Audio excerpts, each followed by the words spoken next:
Welcome to the Joy Powered Workspace podcast, where we talk about embracing humanity in the workspace.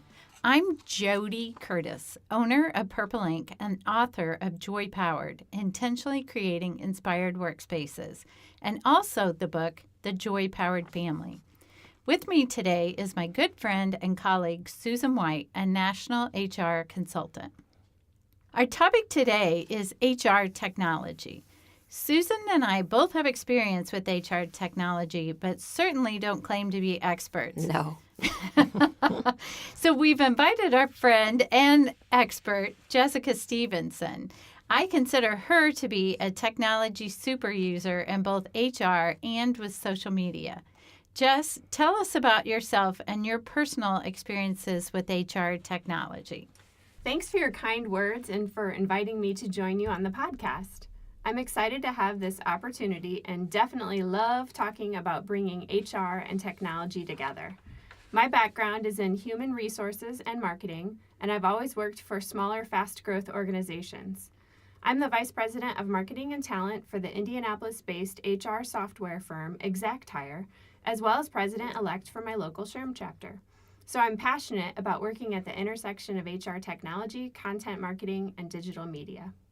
My involvement with SHRM has allowed me to get to know both Jody and Susan. Additionally, I hold my SHRM CP and PHR certifications. Jess, so tell us a little bit more specifically now about your company, ExactHire, and what services and technology they provide. Sure, Jody. We develop software that automates and improves the hiring process. Specifically, that includes hire-centric applicant tracking software, onboard-centric employee onboarding software, and ref-centric reference checking software.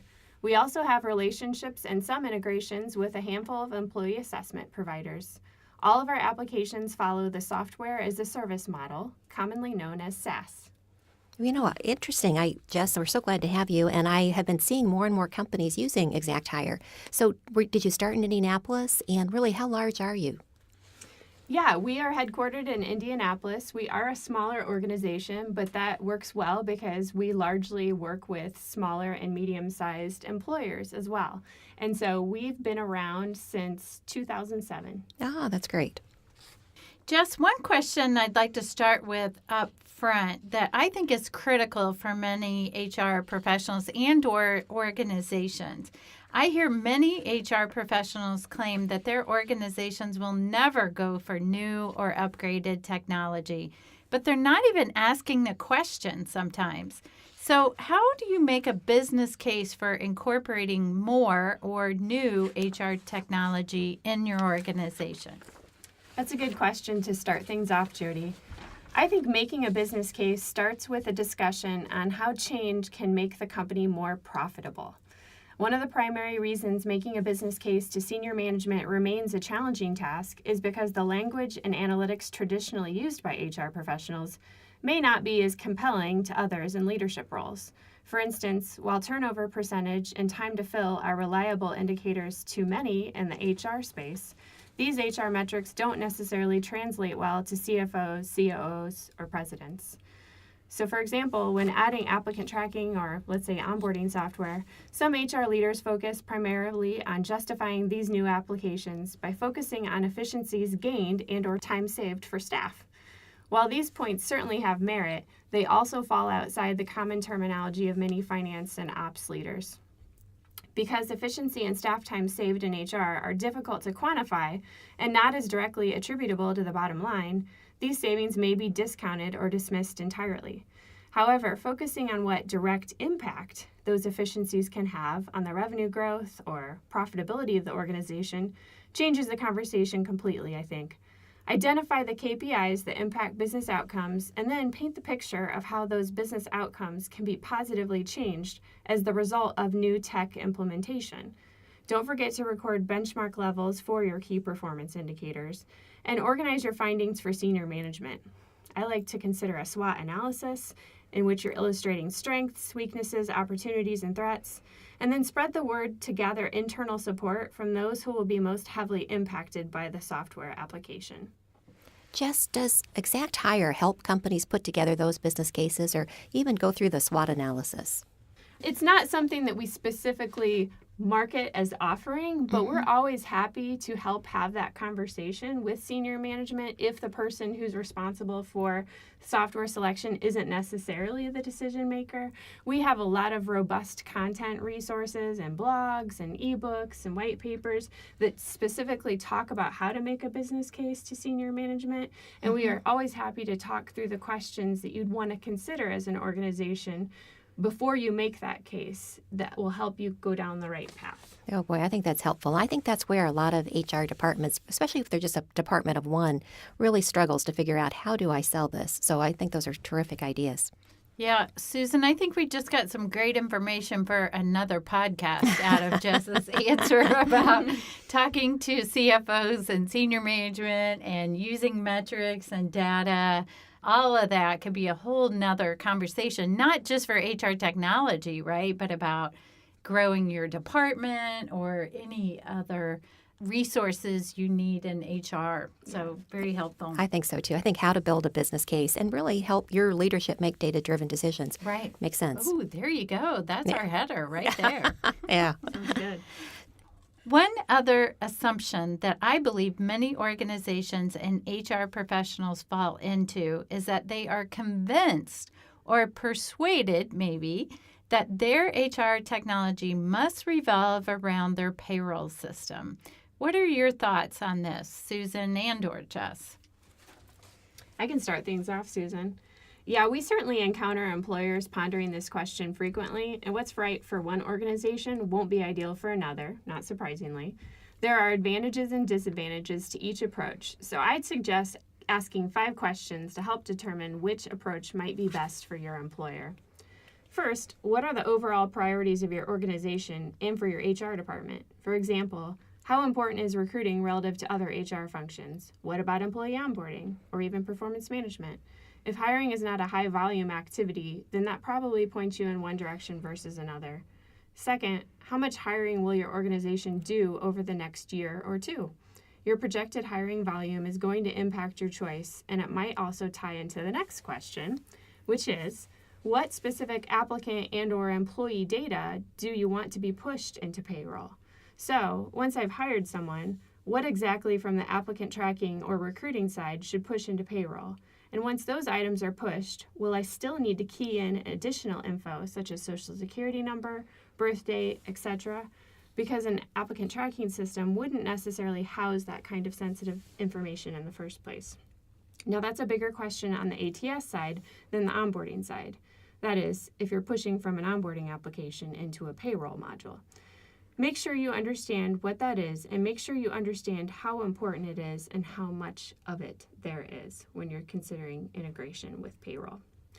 Looking at features, does your hiring volume necessitate you to consider a more robust system that has the bells and whistles you need with a better user experience, or is end-to-end integration the most critical need?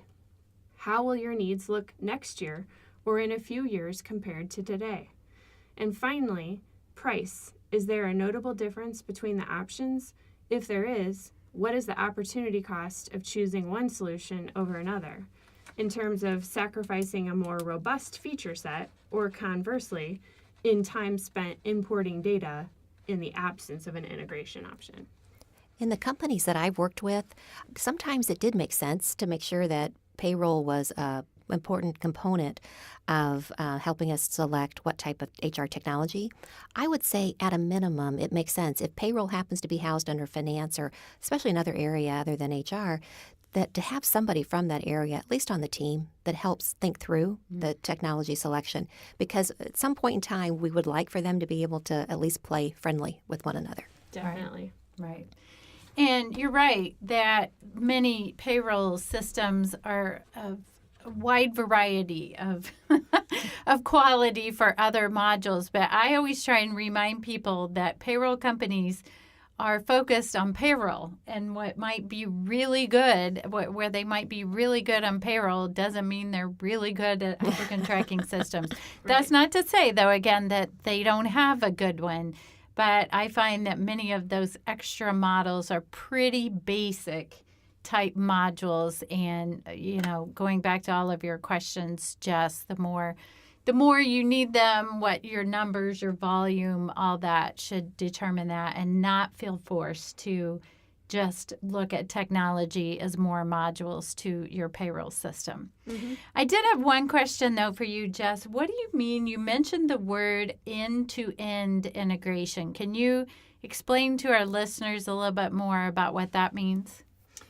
So I have a metaphor I'll use for that, and it's kind of morbid, but I heard someone else recently say it on a customer research call I had, and I thought, well, it makes it obvious what it's talking about, but the whole idea of like a birth to death employee life cycle. So when they are recruited and they first come into your system as an applicant, all the way to they are maybe being offboarded because they've chosen another career somewhere else. Thank you. And We're not saying because they died. Exactly. Yeah. So I thought, well, it's memorable, although not happy. Yes. Yes. But yeah, and integration would be like if you had a full HRIS or human resources information system that had all modules in one. In talking with a lot of people, it's sort of the dream to have everything in one solution, but unfortunately, the reality is that it's often difficult in a single sign-on solution to have as robust a feature set as a growing organization may need in certain areas of HR, like recruiting or performance management or learning management and so forth. Right. So, Jess, what are some things companies should look for when they're choosing an HR software application or an HR software partner? Sure. So we can kind of look at this from a few different buckets, and I'd like to first start talking about support and training, because that's obviously a critical component, especially on the front end of choosing a new partner. So, my recommendation is to really be honest with yourself about your organization's support needs, as well as how much implementation assistance will be required for your team. So, for example, will your ongoing support needs be satisfied with a 3-day wait for the support tickets you submit, or do you really need same-day assistance in most cases? And consider the tech savviness of your internal product champions, or the people in your company who are going to be using the product most frequently, as well as your end users. And that will depend on whether it's a recruiting module and it's an applicant, or maybe if it's onboarding or performance management and so forth, that would be existing employees. And then also find out what training includes in the beginning from your potential tech partner. So is it one training session for all administrative users? Are there sessions available for restricted users, such as hiring managers also? And what about when your department has turnover later on, way beyond implementation? Do you have access to recordings of your initial training sessions? How often is the product's online knowledge base updated? Are there other resources you can use to get help, like newsletters or Q&A sections, videos, animated GIFs in training tip sheets, and so forth? So it's fairly easy to do a quick search and find out how in-depth the knowledge available is for training when you're considering a partner. Interesting comment about the turnover, Jess. I think most of us, or at least maybe I'll just speak for myself, we get really focused on training and support when we're implementing it the first time around. But great point to think, what do we do down the road when somebody else needs it? So. Yeah, exactly. And it happens, in the course of the time I've worked at Exactare, and I used to be in the client-facing side of things, there's always turnover, especially if you work with a client that has a large HR department, and it's not necessarily in everyone's wheelhouse to train the trainer, if you will. And so it's nice to be able to have recordings of those sessions and so forth to access. Mm-hmm. And training can look like lots of different things, right? It might be a live person coming to your office. It might be a webinar. It might be phone support. Exactly. And it will probably depend on how expensive your price is with that right. too. Right.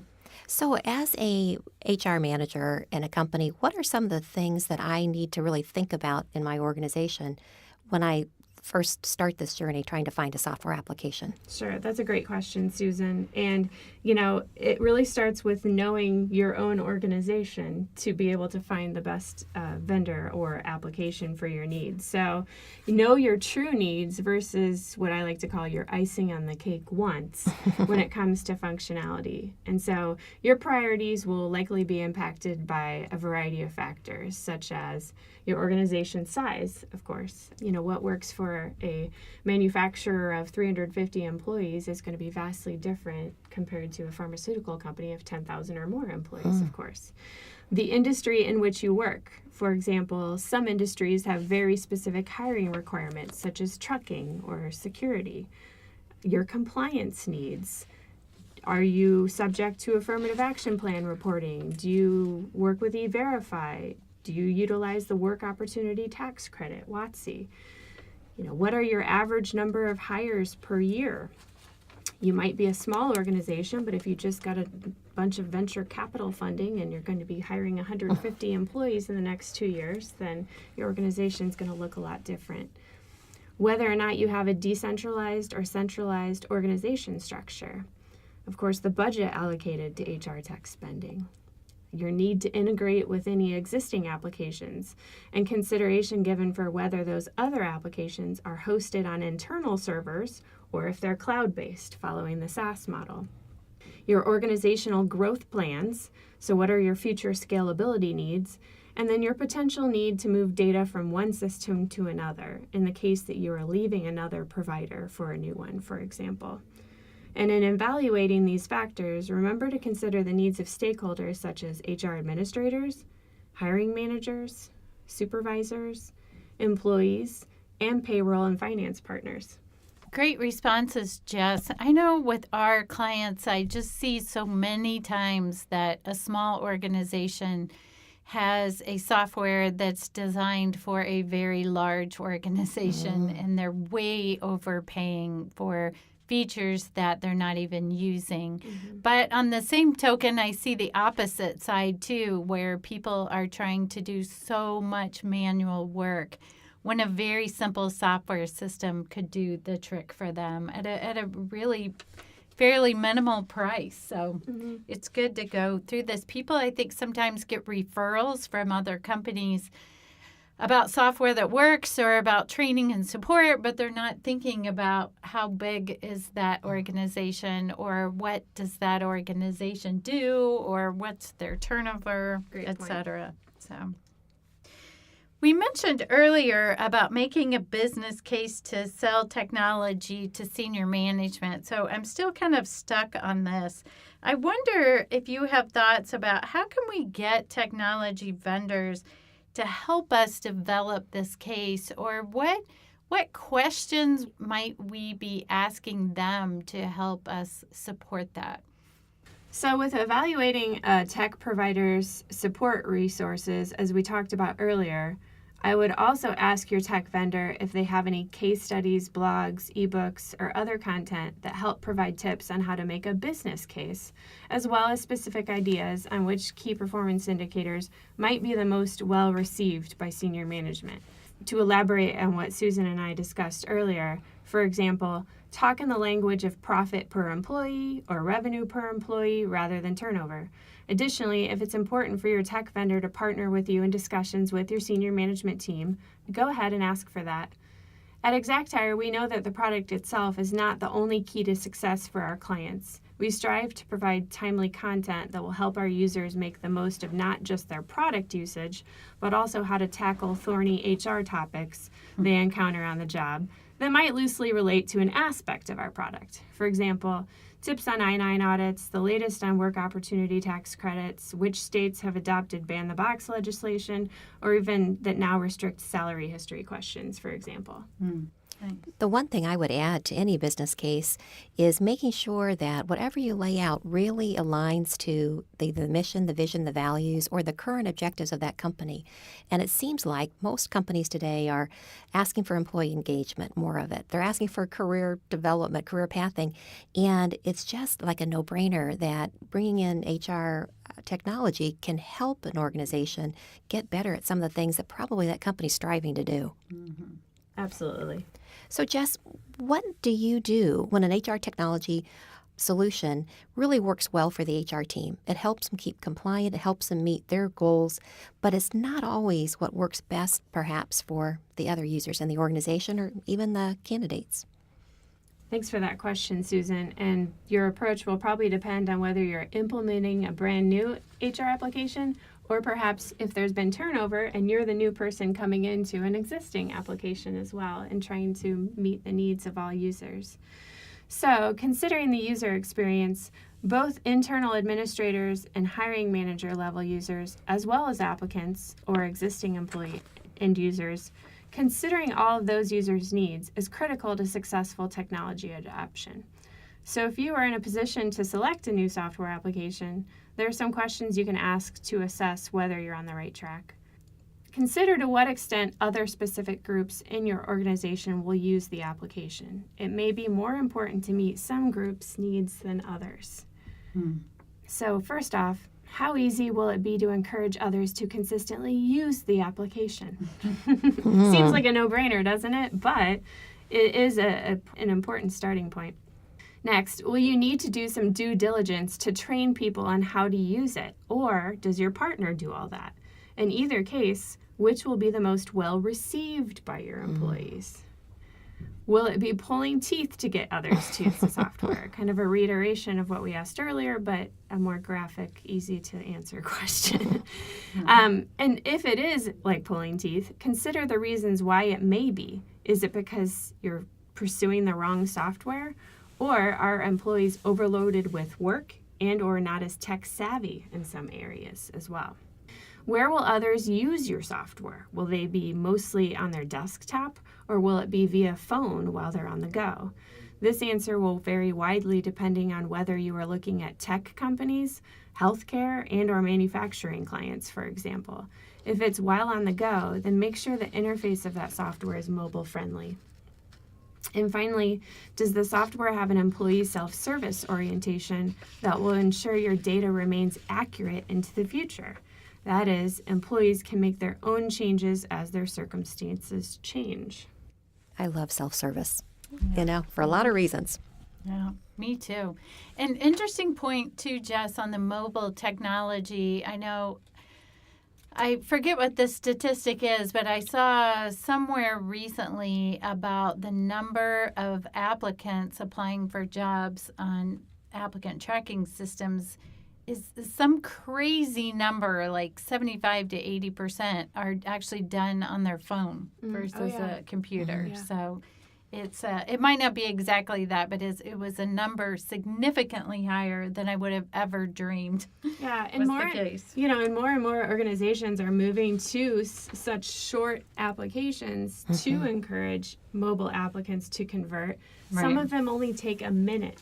Wow. Now, you have to very carefully consider what type of jobs you're seeking applicants for, as well as what your talent pool looks like, and are you getting the right kind of quality when you think about making that drastic a move? Right. But given how tight the labor market is, I think the companies are going to win that have the easiest to use and most readily available application processes. Right. I mentioned earlier about some of our clients who I think overbought on technology or are not buying enough. But I know when I buy technology, I'm always afraid of that too, afraid of buying more than I need, but also of not getting enough. For me, it's like getting a new iPhone. The 6 or 7 probably suits my needs, but if I don't get the 10, I'm afraid the 11 will come out soon, and then I'll be way behind. So I get this technology need. And I know one of the things you said to look for was projecting your system needs a year from now or 5 years from now to know what your system might need to decide if it's customizable or scalable. But what other questions should we be asking just to help us with that, to determine how much do we need? Yeah, if we all just had a crystal ball to know exactly where we'd be in 5 years, right? It's definitely more of an art than a science, for sure. So, like so many things, the answer for what is right for your organization will boil down to how well you know your organization, like I mentioned earlier. Be in tune with senior leaders' plans for growth, what market conditions or legislative changes may impact your industry's hiring curve, and whether you're looking for any other functionality as a result of changing compliance needs. For example, in the next few years, will you likely become a federal contractor of a certain threshold and subject to affirmative action plan reporting for the first time? Now, that's a really specific example, but that's a pretty common use case we see for people who are new adopters of applicant tracking technology, for example. Right. So questions to bear in mind include, are the software applications user logins unlimited? Or do you pay per user or per job posting in the case of recruiting software? Because obviously your costs could quickly inflate in coming years if you grow quite a bit, if they are on that model, that is. Are there other HR modules you may wish to add in down the road? For example, learning management, performance management, etc. If you're using a single sign-on application available with a full HRIS, are the individual HR modules robust enough for your needs today and tomorrow? Again, if we had a crystal ball, these would be easier questions to answer, but hopefully they get you started down the right path and thinking about, what is the best use case for you. As hard as it is to predict the future, one of the things I really like about the whole concept of having a really good HR technology partner that's a vendor is that they're working with lots of other companies that probably have HR people smarter than me. So I love having that relationship so I can hear what are other companies doing given the change in like ban-the-box legislation in the areas where they do business and et cetera. Right. So I think it's just another benefit of making a really good selection on your partnership. Definitely. So, Jess, it seems as though the clients that I work with, they are all now pretty comfortable with their applicant tracking system. Some have gone on to add training modules, some even succession planning modules. One module, which I'm really having a hard time finding out there, are employee relations modules, HR technology where businesses, HR people and specifically, can track, for example, corrective action on employees or any other type of issue that comes up in someone's career. Do you have any idea where you would go to look for this, or are there any standalone type of technology in this space?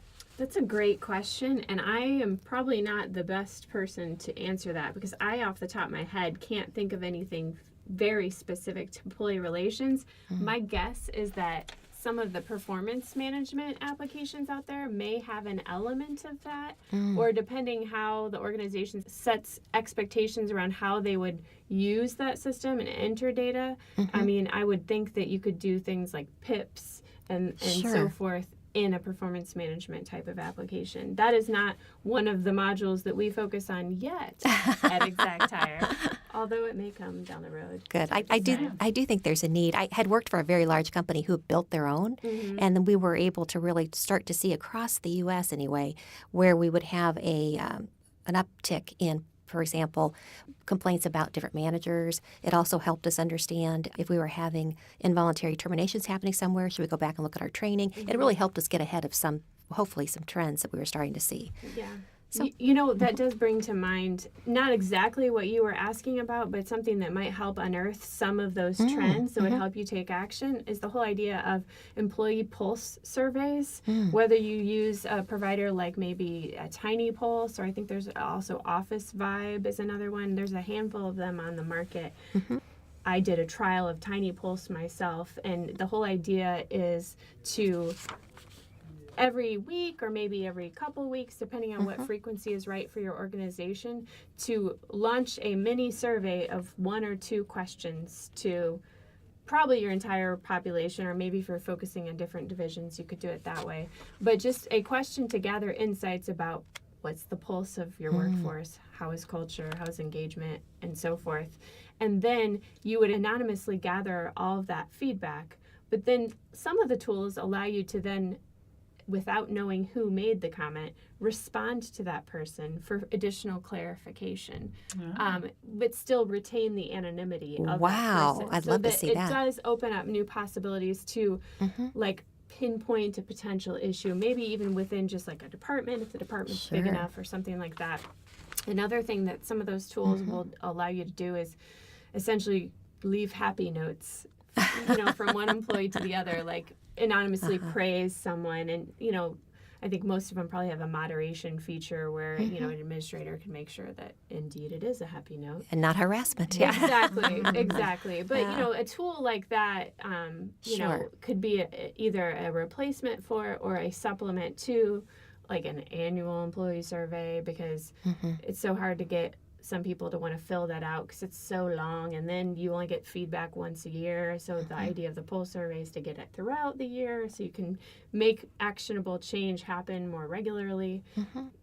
And just to give people an outlet. It's like the virtual suggestion box, too. I like it. I was reading recently about GE, who's gone to PD at GE, so performance development at General Electric, and they were really the ones who had started the whole rank and yank process of back in the 70s, and that really persisted for a long time. The candor. Exactly, right. And now employees and managers can send mobile suggestions to each other. They can either be consider insights, like maybe you could consider doing this differently, or continue insights. You're doing really well at this, keep it up. So I think that's a great example. I also I'm going to look into Tiny Pulse because I think one of the things that was really difficult in employee surveys or any type of survey of employees is that people are afraid sometimes to tell the truth for fear that people are going to realize it was them. And so companies promise anonymity, and then they can do nothing about when someone says something horrible. Well, this is new technology that enables the employer to go back, at least anonymously, back to they don't know who it is, maybe to explain what a harassment complaint process is or whatever. So thank you so much for that tip. Yeah, you're welcome.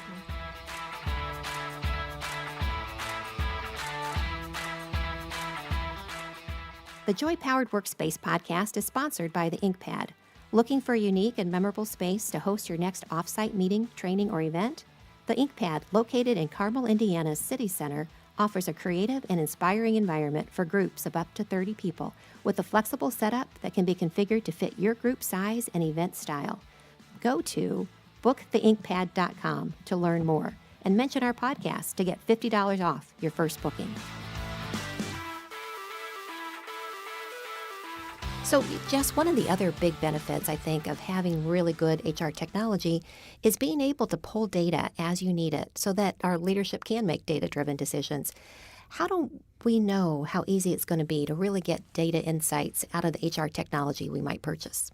You hit the nail on the head, Susan, and so much lately I've been hearing in these research calls I'm doing with different organizations how painful it is to get data out of some kinds of applications and really pulling the insights that they need. So when you're thinking about selecting a vendor, be upfront with what types of reports you run today, as well as what you wish would be easier to get insights on, with your current situation.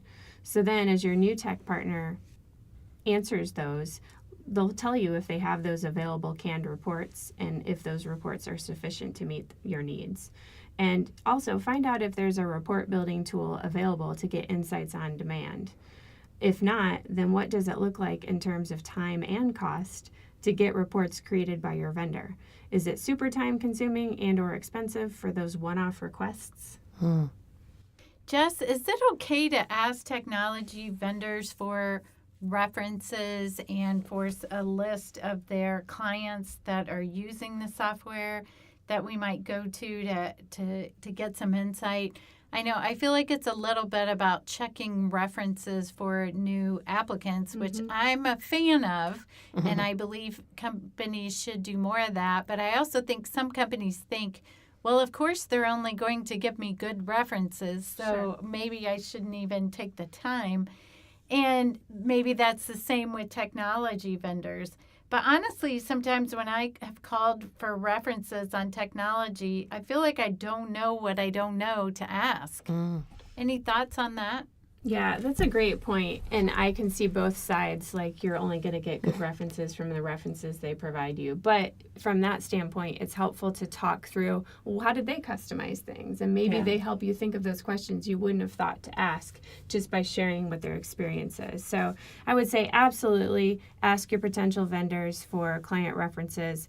First, I recommend doing your homework and asking your own HR contacts for their feedback on different systems. Then when you are late in the process with one or two final potential vendor partners, do ask them for references.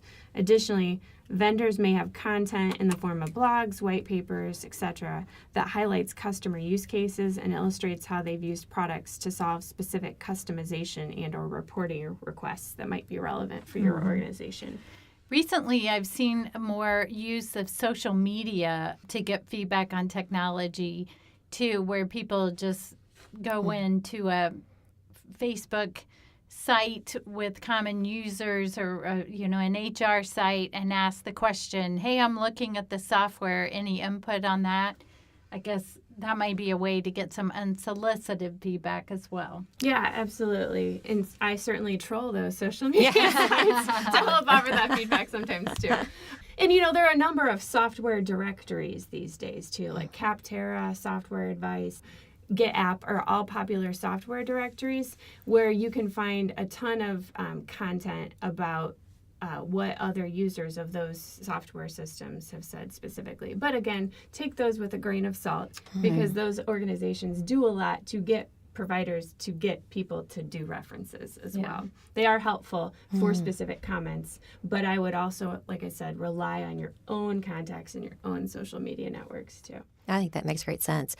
Sometimes I'll do training programs with HR people in the room, and if we're talking about behavioral interviewing or we're talking about talent acquisition strategy, at some point during the 2 days, people say, so what HR technology are you using? And I'll tell you, word of mouth really is important. People who have got good experiences are happy to share, and people who have bad experiences are happy to share. Right. Yeah. Right. Yes. So let's move to talk about customer support, because I think once you've signed the dotted line and you're on a contract with someone, some of the things that maybe you were promised isn't always reality. Technology vendors always seem to think their customer support is terrific and available. What are some questions that we should ask before we sign on the dotted line? Well, Susan, I don't disagree with that statement about what tech providers say about their own support. So asking questions to get to the actual data is important. Here are some suggestions. How robust are the training materials available to learn the system? Better yet, don't just ask this question. See how easy it is for you to find the training materials from the corporate website or within the support knowledge base. If it's pretty easy to find materials when you're not even a customer yet, it will only get better once you are. Good. How is customer support structured, and what is the average response time? I like this question because some providers will have tiered support services that provide more support for more money. Others will have the same level for every customer. If there is a tiered structure, then find out the difference in response time for each tier, as well as whether certain tiers only provide email support without phone assistance. How long will product implementation take? This is the doozy question, right? I'm sure we've all heard horror stories about systems that have taken more than a year to implement. Know that the answer to this question will depend, of course, on what type of system you are implementing. An ATS, or recruiting system, should take less time than a full HRIS, of course. And some systems with multiple modules will not be implemented all at one time, but rather in phases. So clarify whether implementation is likely to take only weeks or months and months, and then do your homework to validate whether the expectation set was the reality for other customers who previously implemented. Finally, know that you play a huge role in the length of your own product implementation. Many times implementations are delayed because the customer isn't responsive even when the vendor is. And not because they're trying not to be, but just because, as we know in the world of HR, lots of fires end up on your plate when you don't expect them. And that sometimes makes those things drag on. Sure. What are some of the internal obstacles you see that companies have about making a change to HR technology?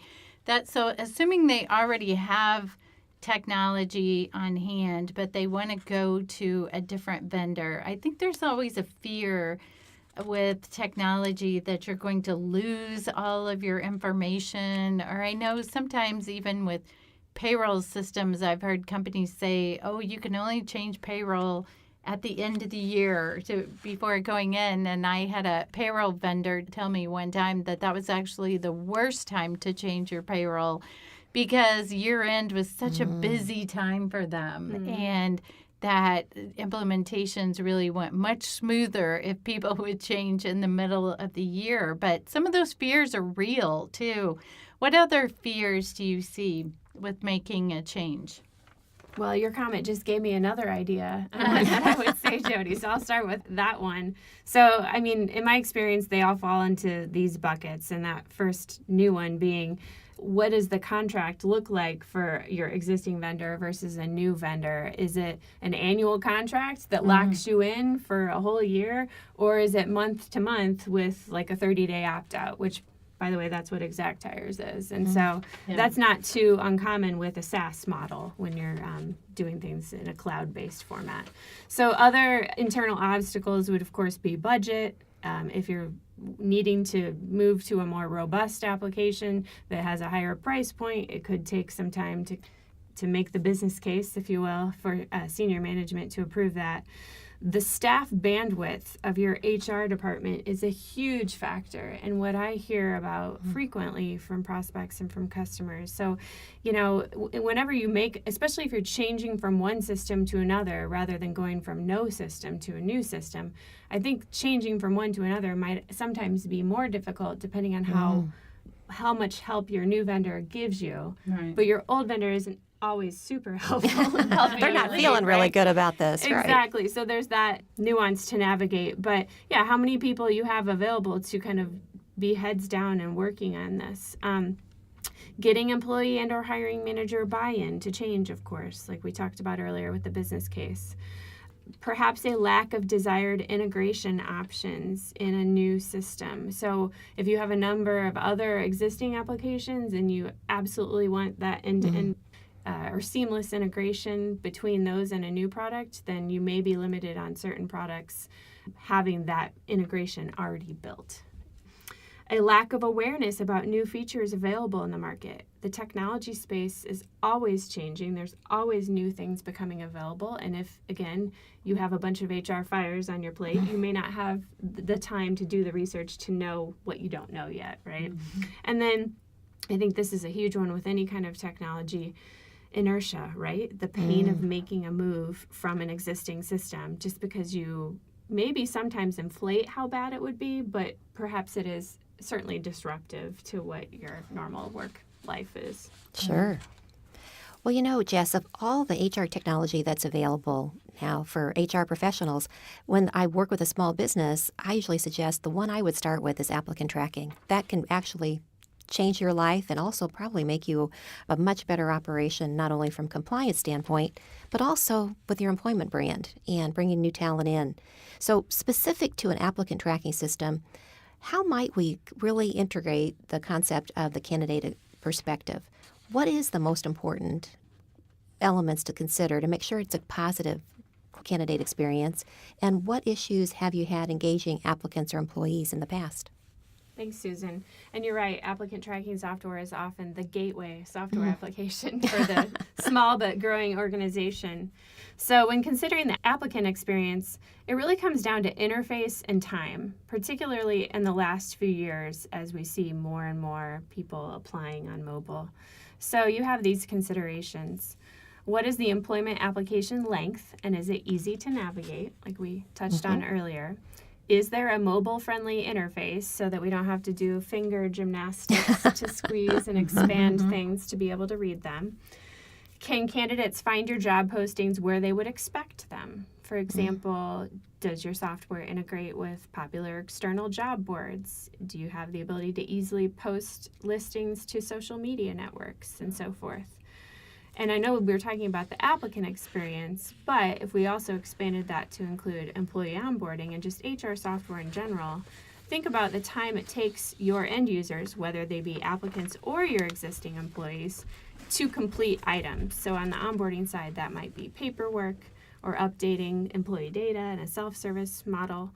And ultimately, is it a joy for your workforce to interact with your HR software applications? Makes sense. Susan, I think you made a good comment there, too, about employer branding.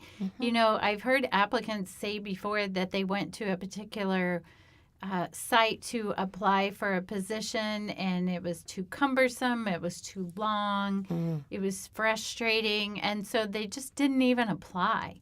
And that, I think, can say a lot about your company. Is your company too cumbersome, too buried in old technology? Is it not an easy place to work once you get there? So I think that the HR technology you use, specifically applicant tracking system, can really be representative of your company, or it might not be representative, but candidates might think it's representative. Right. And You might lose them, right? Right. Yeah. Be really careful with what that branding means. So That's a great point, Jody, about making sure that what you're putting forth is going to make people feel good about wanting to work for your company. I mean, whether it's your coolness factor or your, how easy it is for people to feel counted and welcomed, whatever you call it, that's critical, especially in a job seeker's market. And so it kind of brings to light one of our existing clients,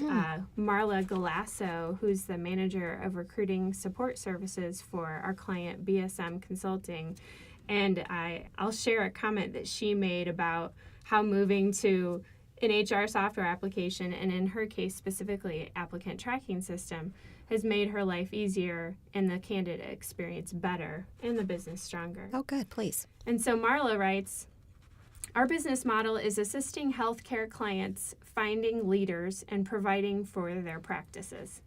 Prior to 2016, we were tracking applicants the old-fashioned way, stacks of resumes with Post-it notes and Excel spreadsheets with all of the tracking information by client.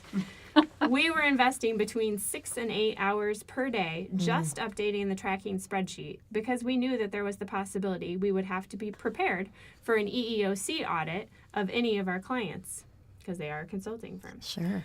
Quite frankly, we didn't know any other way to keep track of who's on first in this process. We researched a number of platforms and found that ExactHires was not only an affordable solution, it elevated our ability to post the jobs on our own proprietary career center, as well as create customized job application questions to help us narrow the time it was taking to vet applicants. Moreover, gone are the days of stacks of file folders, paper resumes, Post-it notes, and Excel files. We record everything in ExactHire notes, so that our consultants all across the country can see the status of any applicant for any client real time. Today we have 2 separate Career Center portals, one for leaders and one for providers. We currently have 28 positions posted, and I cannot begin to imagine how we would have ever done this in Excel without having to hire 3 or 4 full-time data entry techs. wow. We did have a client go through an EEOC audit, and they passed with flying colors due to our reporting capabilities. Our company's primary book of business is related to customer support for healthcare practices, so our expectations for quality customer service are very high. Nancy and Chantel, our ExactHire support team, constantly exceed our expectations at every corner. They are friendly, available, and responsive. This is the best investment our department has ever made. Yay. Shout out to Marla. Yeah, Thanks, and Marla. shout out to ExactHire as well. So that Jess, where can our listeners find out more about ExactHire? Thank you for the opportunity to share that, Jody. Certainly, they're always welcome to come to our website. It's exacthire.com. You can follow us on social media. We're on Facebook, LinkedIn, and Twitter. But specifically, I'd love for your listeners to sign up for our ExactHire Tech News e-newsletter. It's short and sweet every 3 weeks with the latest content on HR management, hiring trends, and workforce development. You can subscribe at www.exacthire.com/joypowered. We want to make sure you make note of the 2 after the www. And so that's www.exacthire.com/joypowered. And joypowered is all one word. Oh, excellent. That's great. Jody, normally at this point we do a listener question. I'd love Jess to stay for this one because it actually is right in her sweet spot. Exactly. Susan from Evansville, Indiana, posted a question on our Joy Powered Facebook page. She said, "We are planning to implement a new HR technology that allows users a more self-service model. What are some ways I can get the users to embrace the new technology?" I thought that was a great question for today, and I thought it was interesting that Susan used the word allows a more self-service model, even though the three of us mentioned earlier that we like self-service. There, that can be some detrimental sometimes to the success of a technology if employees aren't using it. I think one of my answers to Susan, and you guys can share your own, is to help them understand what's in it for them. Why can a self-service model be better for them? I think sometimes HR people are guilty of thinking about how a self-service model will be much better for them because employees can enter their own changes and their own data, and HR doesn't have to do it. But what are some things we can share with them to allow the users to know that it's better for them as well? Well, I like to, when I've gone through this type of a change in an organization, is talk about, we want to give you the control. We want you to be able to access the forms you need when you need them. We want you to get your W-2. If you're one of those people who does their taxes January 2nd, we want you to be able to get your W-2 on January 2nd. So what we're trying to do here is share the control. Right. Right. How about you, Jess? Yeah, I agree with that, Susan. I would also say, we're talking about how we can get them to embrace the technology. So we're wanting them to buy into the process. So maybe it's a matter of asking them what would be best when we're telling them about this technology. So with my marketing background, I understand and appreciate that different types of media resonate with different people. And so someone might enjoy reading it, another person might enjoy a video, another person might want an in-person workshop. And so if they have a part in helping to determine how they learn, they will maybe more likely buy into the fact that they're going to hopefully learn the new technology. So, I'm a huge advocate myself of informal videos and animated GIF images to help people pick up on things easily. But I can appreciate that someone else might prefer listening to a podcast. We hope they do. Yeah, yeah, exactly, which I enjoy as well. Right. Well, thanks to Susan for her question and writing in to us today. On another topic in the news, the EEOC received 30,000 claims of workplace harassment last year. We've talked about harassment several times on this podcast, and so I thought this was an interesting statistic. But SHRM research reports, though, that 75% of people who experience harassment in the workplace don't even report it. So the 30,000 is nothing compared to what might actually be happening out there. They may fear retaliation or damage to their career or think no one will even believe them. Workplace sexual harassment, of course, has been a serious issue long before the recent national dialogue. But the spotlight on the issue has caused many organizations to take a fresh look at their anti-harassment training policies and practices. So a few things we wanted to recommend that you consider for your training and ensure your training includes the following: a focus on prevention, not just about what happens after the fact or what do you do when it happens, but how can you prevent it in the first place? And Jody, I think that's such a much better spend of your budget dollars. Let's make sure that it doesn't arise here. In the end run, you're going to spend a lot less money, and you're hopefully going to be creating a really better culture. Exactly. Leadership must take it seriously and be on board, but all employees should be trained. Frontline supervisors need to know how to handle it and stop it, and all employees should be encouraged to report it. I know many times we've had clients call us about training, and they just want to hold it for their leadership and or their supervisors. And I always recommend that all employees be a part of it whenever possible. And I would just add that if you're doing your leadership team, make sure your CEO, the very top leaders are there because they lead by example to how important the topic is. Right.